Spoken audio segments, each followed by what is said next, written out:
Bismillahirrahmanirrahim. Assalamu alaikum students of class 5. This is the second video in which we are going to complete exercise 1.2. In the previous video we had discussed the concept of addition of millions. Addition of millions का concept हमने सीखा था और अब आप बड़े students हो गए और बड़े स्टूडेंट्स आहिस्ता आहिस्ता बड़ी फिगर्स को जमा करना सीखते हैं। तो इस वीडियो में हम बाकी क्वेश्चंस करेंगे जो एक्सरसाइज 1.2 में हमने सॉल्व नहीं किए थे।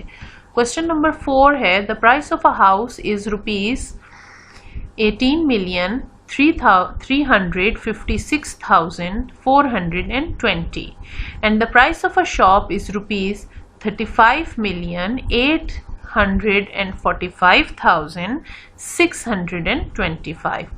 What is the total price of house and shop all together? बेटा स्टेटमेंट वाले सवाल उन सवालों को कहते हैं जिनमें सिर्फ फिगर्स नहीं दी होती बल्कि आपको इंग्लिश में कुछ स्टेटमेंट दी होती है और आपने पहले उसको समझना होता है और फिर आगे चलते हैं। स्टेटमेंट वाले सवाल में सबसे पहला स्टेप ये होता है कि अच्छी तरह अपना कॉन्सेप्ट क्लियर करें कि सवाल में पूछा क्या है। आपको बताया गया है कि एक घर की कीमत इतनी थी, 18,356,420 रुपीस, और शॉप की कीमत कितनी थी, 35,845,625। बेटा ये मैं जान के आपके सामने दोबारा पढ़ रही हूँ ताकि इस तरह आप भी पढ़ना सीखिए। 35,845,625 आपको भी पता चले कि ये कितनी है, ये अमाउंट कितनी है, मिलियंस में है, थाउजेंड्स में है, 100,000s में है, इस तरह पढ़ना सीखिए। अगर आपने शुरू की लेसन 1 की यूनिट 1 की एक्सरसाइजेज अच्छी तरह सॉल्व की हैं तो फिर आपको ये पढ़ना आता होगा। What is the total price of house and shop all together? आपसे पूछा ये गया है कि घर की और दुकान की कीमत इकट्ठे कितनी है। तो जाहिर है आपको समझ आ रही है कि आपने प्राइस ऑफ हाउस लिखनी है, ये फिगर आपके पास है, फिर प्राइस ऑफ शॉप लिखनी है। प्रेफरेबली स्टेटमेंट वाले क्वेश्चंस लिखते हुए ये याद रखा कीजिए कि इज इक्वल टू के नीचे इज इक्वल टू लिखें। उसका फायदा क्या होगा, बेशक आप यहाँ पे स्टेटमेंट थोड़ा पहले शुरू कर दें या बाद में शुरू कर दें, लेकिन ये जो इज इक्वल टू का साइन है उसी के नीचे इज इक्वल टू का साइन डालें। उसका फायदा ये होगा कि जब आप डिजिट्स लिखेंगे तो आप डिजिट्स सही जगह पर लिखेंगे। मैंने पिछली वीडियो में भी आपको बताया था कि वंस के नीचे वंस, टेंस के नीचे टेंस, हंड्रेड्स के नीचे हंड्रेड्स, थाउजेंड्स के नीचे 1000, 10,000 के नीचे 10,000 एंड सो ऑन। तो जब ये वाली डिजिट, ये वाले सिंबल आपके एक दूसरे के ऊपर होंगे, एक दूसरे के साथ लाइन में होंगे, तो इसी तरह फिर आपके ये वाली डिजिट्स भी सही आएंगे। तो टोटल प्राइस मालूम करने के लिए हमें जाहिर है इसको प्लस करना है। 0 + 5 = 5, 2 + 2 = 4, 4 + 6 = 10, 10 से 1 कैरी हो गया, 1 + 6 7 एंड 7 + 5 7 + 5 is 12। 2 यहाँ पे लिखेंगे और 1 ऊपर कैरी करेंगे, 1 + 5 is 6, 6 + 4 is 10, 0 यहाँ पे आएगा, 1 ऊपर कैरी करेंगे, 1 + 3 is 4, 4 + 8 जल्दी से काउंट कीजिए, 4 + 8 क्या होगा, 8 + 4 कर लें, वो ज़्यादा आसान है। जवाब तो दोनों सूरतों में एक ही आएगा, चाहे 4 + 8 करें या 8 + 4 करें। लेकिन याद रखें ये बात सिर्फ एडिशन में है, सब्ट्रैक्शन में ऐसा नहीं है, ठीक है। ये सिर्फ एडिशन में ऐसा है कि 4 + 8 and 8 + 4 both have the same answer. 8 + 4 करें या 4 + 8 करें, दोनों सूरतों में आंसर एक ही आता है जो कि आंसर है 12। उसके बाद 1 यहाँ पर कैरी हो जाएगा, 2 नीचे लिख देंगे, 1 + 8 9, 9 + 5 14, 4 नीचे आ गया, 1 ऊपर कैरी हो गया और 1 + 1 2 + 3 5 हो गया। यहाँ पर एक 1 कैरी मिसिंग है। जो बच्चे गौर से सुन रहे हैं उन्हें फौरन पता चल गया होगा यहाँ पर एक और 1 भी आना चाहिए था जो कि इसमें नहीं लिखा हुआ, वो आपने खुद लिखना है। जो नहीं सुन रहे गौर से और जिन्होंने फौरन से आंसर कॉपी कर लिया है उनको बिल्कुल इस बात की समझ नहीं आई होगी। तो बेटा गौर से सुना करें, यहाँ पर 4 कैरी हैं जबकि एक्चुअली यहाँ पर हमने 5 कैरी लिखने थे। मैं दोबारा आपको बता देती हूँ, 1 + 8 इज 9, 9 + 5 14, 14 का 4 यहाँ पे लिखा, तो ये 1 हमने कैरी करना था, ठीक है।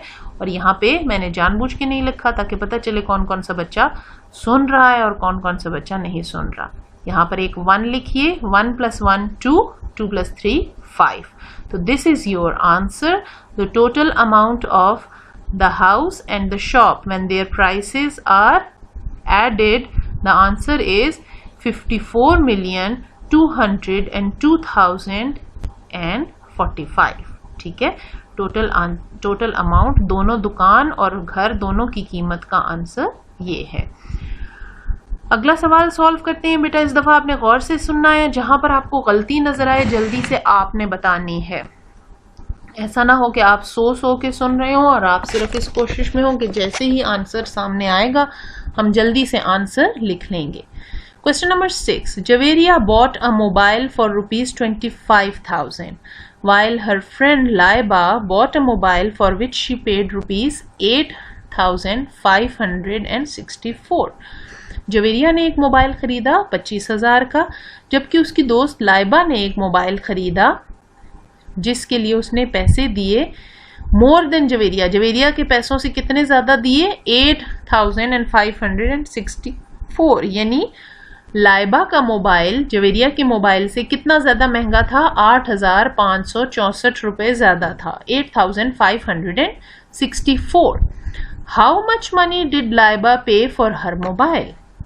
थोड़ी देर के लिए सोचें, इसका आंसर आप कैसे निकालोगे, थोड़ा सा खुद से सोचें और खुद से समझने की आदत डालें। जवेरिया ने 25,000 का मोबाइल खरीदा, आपको क्वेश्चन में बता रहे हैं कि लाइबा का मोबाइल जवेरिया के मोबाइल से इतना महंगा था। ये जो डिजिट आपको दी हुई है जिसके गिर्द हम गोल गोल सर्कल करें, ये डिजिट आपने 25,000 में ऐड करनी है तो आपको लाइबा के मोबाइल की कीमत पता चल जाएगी। मसलन आपके एक दोस्त ने 50 रुपए की कॉपी खरीदी, आपने जाके एक कॉपी खरीदी जो उसकी कॉपी से 20 रुपए महंगी थी, तो अब 50 + 20 आपकी कॉपी कितने की हुई, 70 की। बिल्कुल इसी तरह ये सवाल आपने सॉल्व करना है। Price of Javeria's mobile is 25,000, the extra amount Laiba paid, Laiba ने कितने पैसे फालतू पे किए, 8,564। दोनों को आप प्लस करेंगे तो आंसर आ जाएगा 0 + 4 = 4, 0 + 6 = 6, 0 + 5 = 5, 5 + 8 = 13, 1 कैरी, 1 और 2 3। अब जरा जल्दी से बताइए, इस डिजिट के लिखने में, इस फिगर के आंसर लिखने में हमने 2 गलतियां की हैं। कोई एक बच्चा ये गलती बता सकता है हमने कौन सी गलती की है? थोड़ी देर सोचें। एक, हमने यहाँ पे कॉमा नहीं डाला। जो बच्चे गौर से सुन रहे थे और जाग के सुन रहे थे और फटाफट आंसर कॉपी करने की कोशिश नहीं कर रहे थे, बल्कि उन्होंने सोचा था कि हम अभी कॉन्सेप्ट समझेंगे और बाद में हम आंसर खुद से आंसर ढूंढ के लिखेंगे, तो फिर उनको समझ आ गई होगी कि यहाँ 33,000 के बाद कॉमा आना चाहिए था, जिस तरह यहाँ कॉमा आया है। और दूसरी बात ये कि यहाँ पे प्लस का साइन आना चाहिए था। चूंकि हम प्लस कर रहे हैं तो जब भी हम प्लस करें या माइनस करें हमें यहाँ पे साइन लगाना, इस वाले = के साथ हमें यहाँ पर प्लस का साइन लगाना चाहिए था, ताकि पता चल जाए कि ये एडिशन हो रही है, सब्ट्रैक्शन नहीं हो रही, मल्टीप्लिकेशन नहीं हो रही। जी, homework, all the questions which you have solved so far, वो सब के सब आपने अपनी नोटबुक पे अच्छे तरीके से लिखने हैं। स्टेटमेंट वाले क्वेश्चंस की स्टेटमेंट लिखनी है और फिर उसके बाद उनका आंसर लिखना है। ये 2 क्वेश्चंस आपका होमवर्क हैं। ये बेटा आपका टेस्ट है एक तरह का, इनको आप कॉपी कीजिए। हम थोड़ी देर के लिए यही स्क्रीन रखेंगे, आपको नजर आती रहेगी, आप इतनी देर में कॉपी कर सकते हैं। मैं एक दफा बोल भी देती हूँ, ये आपने खुद सॉल्व करना है। और यही सवाल, जो 2 सवाल हैं, सिर्फ 2 सवाल हैं, और हमने इससे पहले एडिशन के 3-4 सवाल किए हैं, बल्कि 5 सवाल किए हैं। बुक की एग्जाम्पल्स भी आपको समझाई हैं। ये क्वेश्चन करना आप जैसे इंटेलिजेंट बच्चों के लिए बिल्कुल मुश्किल नहीं है, आप कर सकते हैं। मैं आपको बोल देती हूँ, 3, 4, 5, 7, 8, 9, 8 7 6। अब उसके नीचे दूसरी फिगर लिखिए 5 6 7 कॉमा 7 6 5 कॉमा 1 2 3। इनको आपने प्लस करना है। ये देखिए, ये साइन आपको बता रहा है कि आपने प्लस करना है। अगर आपको कहीं ना भी लिखा हो कि ऐड करें या आपको जुबानी कोई ना बताए तो साइन को देख के मैथ्स में फटाफट पता चल जाना चाहिए, फौरन से पता चल जाना चाहिए कि इसको हमने प्लस करना है। दूसरा क्वेश्चन, मैं इसकी फिगर भी बोल देती हूं, मैं बोलती हूं, आप साथ साथ लिख लें। 9 8 0 comma 4 2 8 comma 3 1 0।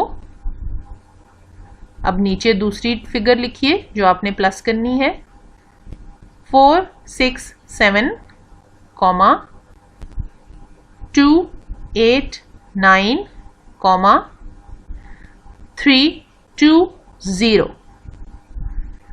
Right hand side से आपने यहां से 0 + 0 करके शुरू करना है और इस वाले क्वेश्चन में 6 + 3 करके शुरू करना है। उंगलियों पे काउंट कीजिए या छोटी छोटी लाइंस लगा के काउंट कीजिए। कैरी जरूर करना है, ठीक है। वंस के नीचे वंस लिखना है, टेंस के नीचे टेंस लिखना है, आगे पीछे नहीं करने डिजिट्स। जहां पर 2 डिजिट्स का आंसर आए वहां पर 1 डिजिट ऊपर कैरी कर देंगे, जिस तरह पहले हम क्वेश्चंस में करते रहे हैं। तो ये आपके लिए चैलेंज है। देखते हैं कौन सा बच्चा ये वाले क्वेश्चंस, खास तौर पे पहले वाले तो करने ही हैं, लेकिन ये वाले 2 क्वेश्चंस जो बच्चा जल्दी से सॉल्व करके हमें उसकी तस्वीर भेजेगा तो ही और she would be declared the most intelligent student of the class. ये आपका टेस्ट है।